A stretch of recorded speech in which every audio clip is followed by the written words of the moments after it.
Yun ang rice. At magprito din tayo ng itlog. Isa ang gawa na yun. Ito na mag-apis. So, magprito tayo ng tuyo muna, then egg. Pinupulis tayo ba yan? Prito pa.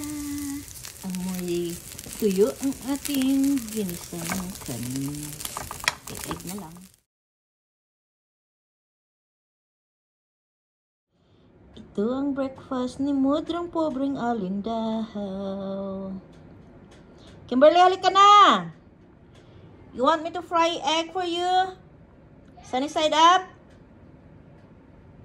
Ha? Okay.